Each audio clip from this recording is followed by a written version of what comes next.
नमस्कार दोस्तों, मेरा नाम है अंशुमन नायक और आप सभी का बहुत बहुत स्वागत है इंडियन डिफेंस न्यूज के डिफेंस टॉक सीरीज में,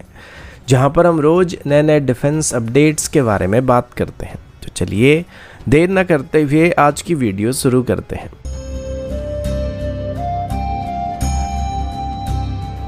आज की पहली अपडेट तेजस MK2 की तरफ से है। इसका डेवलपमेंट वैसे ही काफ़ी पीछे चल रहा है और अभी हम इसकी ओरिजिनल टाइमलाइन से लगभग 3 से 4 साल पीछे चल रहे हैं। इसके अलावा HAL की स्लो प्रोडक्शन रेट की वजह से अभी इंडियन एयरफोर्स की तरफ से कुछ महीने पहले तेजस MK2 की प्रोडक्शन में प्राइवेट सेक्टर कंपनीज को इन्वॉल्व करने का प्रपोजल दिया गया था, जिसमें मैक्सिमम काम प्राइवेट सेक्टर कंपनीज की तरफ से ही किया जाने वाला था और HAL बस इसका देख रेख करने वाला था। लेकिन इस प्रपोजल को अभी डिफेंस मिनिस्ट्री की तरफ से खारिज कर दिया गया। गवर्नमेंट का ये कहना है कि ऐसा करने से तेजस MK2 का यूनिट कॉस्ट काफ़ी इंक्रीज हो सकता है। अब इंडियन एयरफोर्स की तरफ से इस वजह से प्राइवेट सेक्टर कंपनीज को तेजस MK2 की प्रोडक्शन में इन्वॉल्व करने का फैसला किया गया था, क्योंकि HAL के पास अभी लिमिटेड मैन पावर और फैसिलिटीज़ मौजूद है, जो कि एडिशनल तेजस MK1A के ऑर्डर के बाद लगभग 2032 तक बिजी रहने वाले हैं। पहले तेजस MK1A की प्रोडक्शन लाइन 2028 तक फ्री हो जाने वाले थे, लेकिन अब जब एडिशनल 97 तेजस MK1A को ऑर्डर किया जाएगा तो 2032 तक इनकी प्रोडक्शन कंटिन्यू करने वाली है और इसमें HAL की लगभग 3 प्रोडक्शन लाइन इन्वॉल्व होने वाले हैं। तो इसी वजह से इंडियन एयरफोर्स की तरफ से तेजस MK2 की प्रोडक्शन को प्राइवेटाइज करने का फैसला किया गया था, क्योंकि इसकी प्रोडक्शन को 2030 तक स्टार्ट करने का प्लान किया जा रहा है। जबकि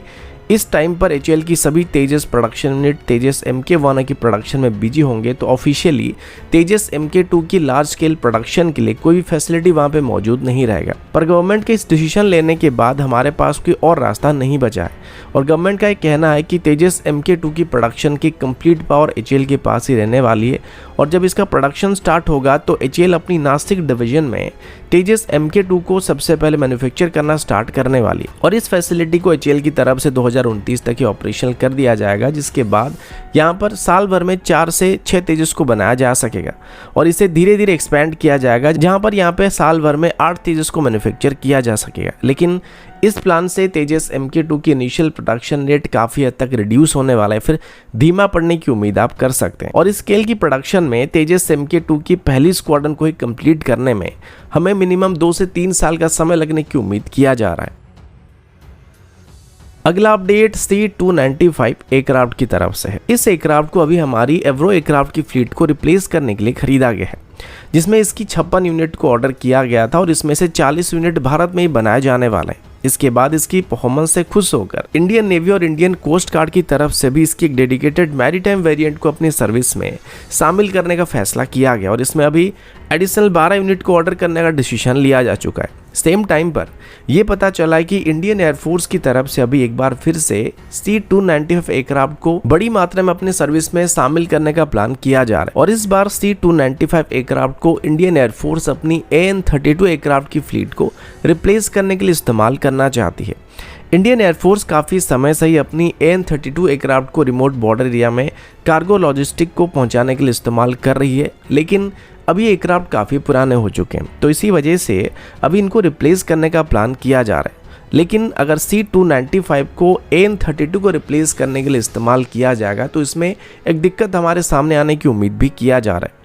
इंडियन एयरफोर्स का कहना है कि वो AN-32 को हाई अल्टीट्यूड में ऑपरेट कर रहे हैं और हाई अल्टीट्यूड में ऑपरेट करने के लिए इसको स्पेशली मॉडिफाई किया गया था और इसमें ओरिजिनल इंजन के बदले एक पावरफुल इंजन को इंस्टॉल किया गया था, जो कि हाई अल्टीट्यूड में लो ऑक्सीजन वाले एरिया में भी सही थ्रस्ट को प्रोवाइड कर सकेगा। तो C-295 के साथ भी हमें कुछ वैसे ही मॉडिफिकेशन करने की जरूरत पड़ने वाली है। इंडियन एयरफोर्स के मुताबिक C-295 में अभी जो इंजन का इस्तेमाल किया जा रहा है वो प्रैट एंड व्हिटनी की PW127G इंजन है, जो कि नॉर्मल रीजन में ऑपरेट करने के लिए सही है, लेकिन रेगुलर बेसिस पर अगर इसको हाई अल्टीट्यूड रीजन में ऑपरेट किया जाता है तो इंजन के ऊपर काफ़ी स्ट्रेस पड़ने वाला है। इसी वजह से अभी इंडियन एयरफोर्स की तरफ से C-295 की एक अपग्रेडेड वेरिएंट को इवेल्युएट करने की कोशिश किया जा रहा है, जिसमें एग्जिस्टिंग PW127G इंजन को या तो हाई एल्टीट्यूड रीजन में ऑपरेट करने के लिए मॉडिफाई किया जा सकता है या फिर सेम फैमिली की एक और हाई पावर इंजन की मदद से इसको रिप्लेस करने का प्लान भी किया जा रहा है, जिसमें इंडियन एयरफोर्स की पहली पसंद प्रैट एंड विटनी की PW150A इंजन है।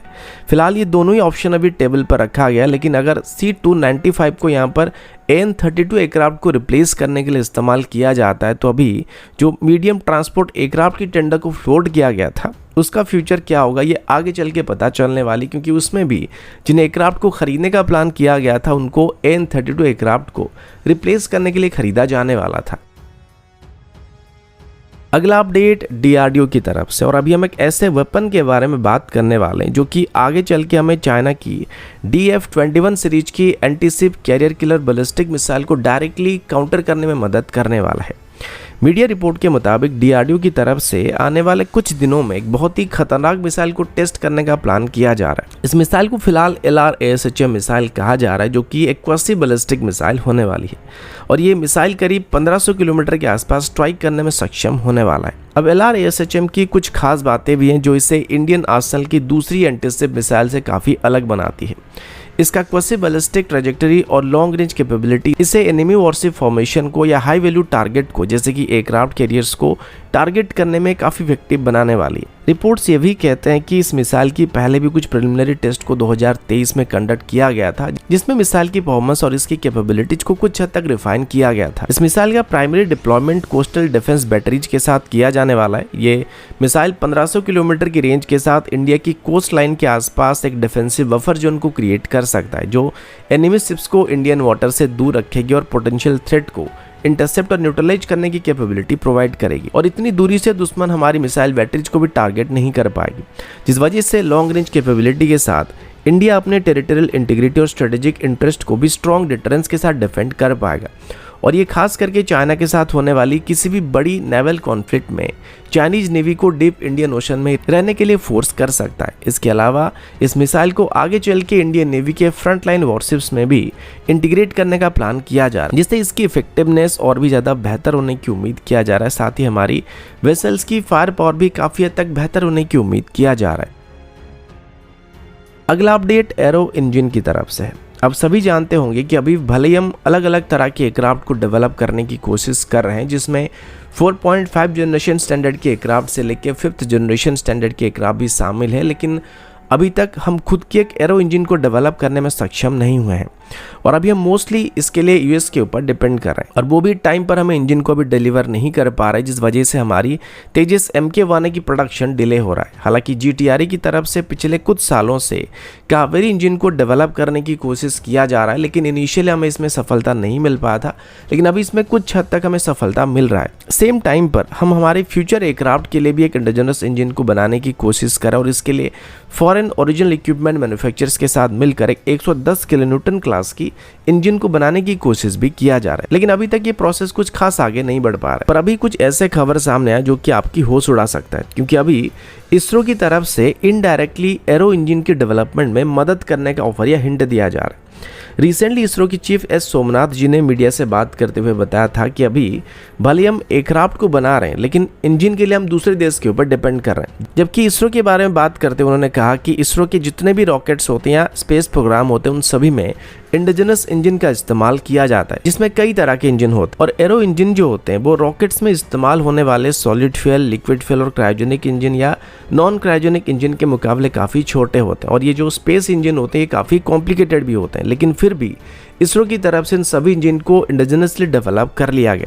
और हम इसमें किसी के ऊपर डिपेंड नहीं कर रहे हैं। हालांकि उन्होंने डायरेक्टली एरो इंजन की डेवलपमेंट में इसरो को इन्वॉल्व करने के लिए कोई स्टेटमेंट नहीं दिया, लेकिन उनकी पूरी इंटरव्यू के दौरान उन्होंने एक तरीके से ये बताने की कोशिश किया कि अगर हम चाहे तो एरो इंजन की डेवलपमेंट में भी पीछे नहीं रहने वाले और अगर इसरो को मौका दिया जाता है या GTRE को असिस्टेंस को प्रोवाइड करने के लिए मौका दिया जाता है तो हम काफ़ी कम समय के अंदर ही एरो इंजन को डेवलप कर सकते हैं, क्योंकि लगभग सभी तरह की स्पेस इंजन को बनाने में अभी तक इसरो को महारत हासिल हो चुका है और प्रपल्सन सिस्टम की टेक्नोलॉजी में इसरो के पास GTRE के मुकाबले काफ़ी ज़्यादा जानकारी और एक्सपीरियंस मौजूद है और हम चाहे तो इसका फ़ायदा उठा सकते हैं। लेकिन आज तक कभी भी इसरो को एरो इंजन प्रोग्राम में इन्वॉल्व नहीं किया गया, जो कि शायद हमारी एक बहुत ही बड़ी गलती साबित हो सकती है, क्योंकि हमारे पास एक्सपर्टीज होने के बावजूद भी हमने आज तक उसका इस्तेमाल करने के बारे में नहीं सोचा है। अगला अपडेट इंडियन नेवी की तरफ से, और अभी हम इंडियन नेवी की एक न्यूक्लियर अटैक सबमरीन के बारे में बात करने वाले हैं, जिसे रशिया से लीज पर लेने के लिए बातचीत किया जा रहा था। इस सबमरीन का नाम एनएस चक्र 3 होने वाला है। अब चक्र 3 पर जाने से पहले थोड़ा पीछे चलते हैं, क्योंकि ये पहली बार नहीं है जब हम रशिया से कोई न्यूक्लियर सबमरीन को लीज पर लेके ऑपरेट कर रहे हैं।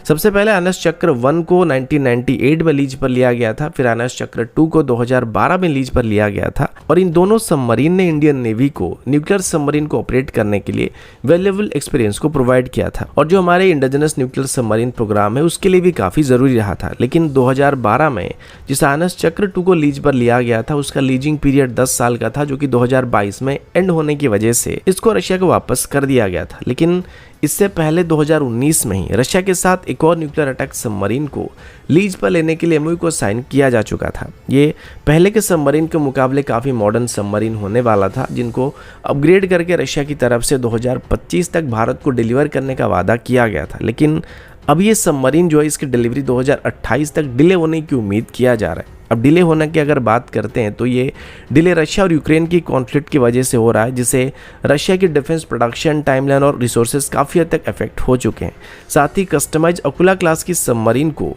इंडियन नेवी की स्पेसिफिक रिक्वायरमेंट के हिसाब से अपग्रेड करना और मॉडिफाई करना या मॉडर्नाइज करना भी काफ़ी कॉम्प्लेक्स प्रोसेस होने वाली है। और अभी रशिया के ऊपर जो सैंक्शंस को लगाया जा चुका है, जिस वजह से रशिया के साथ फाइनेंशियल ट्रांजैक्शन कर पाना मुश्किल हो रहा है, और इसी वजह से इन सभी चीज़ को एक साथ मेंटेन करना बहुत ही मुश्किल हो रहा है, जिससे डिलीवरी टाइमलाइन आगे बढ़ने की उम्मीद आप कर सकते हैं। हालांकि इसकी डिलीवरी में यहाँ पे डिले होना हमारे लिए थोड़ा डिसअपॉइंटिंग हो सकता है, क्योंकि अभी हमारे पास एक भी न्यूक्लियर अटैक सबमरीन मौजूद नहीं, और हमारी नेवी जिसके पास अभी 2 operational aircraft carrier strike group मौजूद है, उस हिसाब से हमारी नेवी के पास यानी कि दोनों कैरियर स्ट्राइक ग्रुप के पास एक न्यूक्लियर एसेसन मौजूद होना चाहिए था। यानी कि कुल मिलाकर हमारे पास अभी 2 एसेसन मौजूद होना चाहिए था, जबकि हमारे पास अभी एक भी एसेसन मौजूद नहीं है, और ये हमारी नेवी की अंडर वाटर ऑफेंसिव पावर के ऊपर एक नेगेटिव असर डाल रही है। तो दोस्तों अभी के लिए इतना ही, मिलता हूँ आपसे अगले वीडियो में, तब तक के लिए जय हिंद, वंदे मातरम।